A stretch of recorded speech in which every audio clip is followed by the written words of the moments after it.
Shanghai on a Friday night.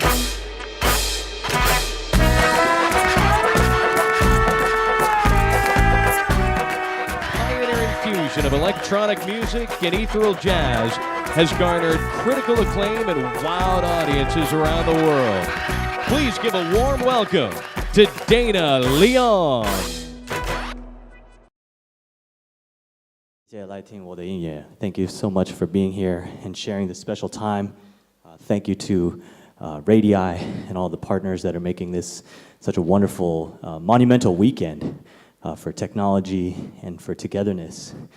I think the thing that's most interesting to me visiting China frequently today is that there is an incredible opportunity for content creators.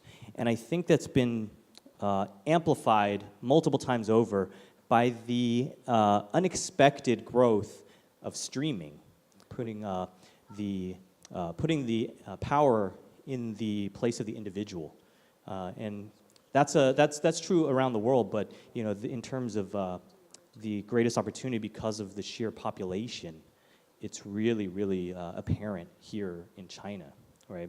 I realized that after some thinking, that it was probably more important that we look at the fact that history tends to repeat itself. And so what that means is that what we should be thinking about are the actual pillars of what will make the history in the future successful, right? The first one is location. One of those is a place I visited in London called Tile Yard Studios. Besides building the infrastructure, they filled it out with the entire supply chain of what is necessary today in the music industry. And so the key factor here, which I feel is applicable here to China, is that infrastructure is easy. We got that down. Manpower is easy. However, commitment and long-term congregation is what we need to take note from over here, right? While we love watching Beyonce and we love her songs, we know that there's actually a factory behind her that's composing the songs, that's getting everything ready, that's continuously searching for new sounds, it's continuously updating the technology and getting ready for her to jump in the place and put her finishing touches on that. The next is story, right? What I like to say is clarify your story, right? If you can say it within 5 words or less, or 1 sentence, then it's usually a good idea, right? I think that we often overlook what is at an arm's length in terms of resource, right? Who we have in our classes, who we have in our friend circles, who we have in our relative circles, right? Content is king. I don't need to say that. I need to stress that more. The storytelling, the content, you yourself and your fingerprint are unique. Nobody can copy your story. Justin Bua is one of the most successful artists of our time. His storytelling is really aligned with his marketing strategy. What he does is he's always aligned with what's happening in current events. He's always aligned with what's happening in social events, like people's birthdays, celebrities, friends, social issues.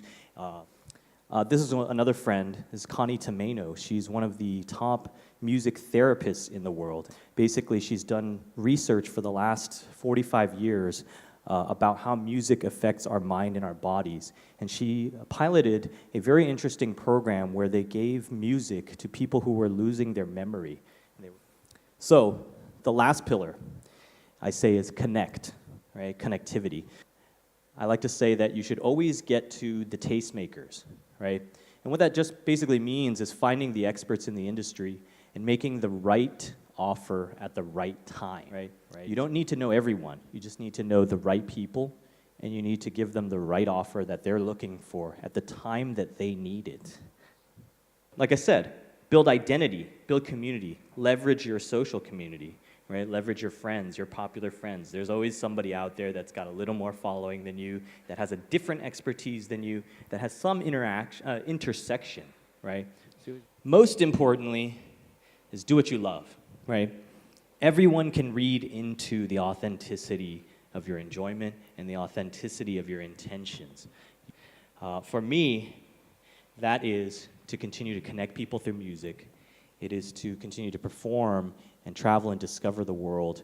It is to find and celebrate our commonalities as well as our differences around the world and unite people. Music is a lot like food. It's like you can really make the ingredients yourself and make the recipes yourself. For every force, there is an equal and opposite, right? What will happen, rather than looking at trying to fix what seems to be a broken model in terms of trying to get people to pay for something that they inherently don't want to pay for and have not had to pay for a long time, we should look at, on the flip side, where there is opportunity, and where I think that is, actually. There's a reason why I mentioned Connie Tamayo and music therapy, because we're doing similar work with Tectonic. We're creating public programs that match, music with meditation, or music with yoga, or music with healthy living and diets, right? So it's only a matter of time before these insurance companies are able to look at, the effects of sound and frequency on the mind and the body and accredit that with institutionalized medicine. And then actually that reoccurring revenue from the insurance industry is going to be far, far greater than anything from the entertainment industry.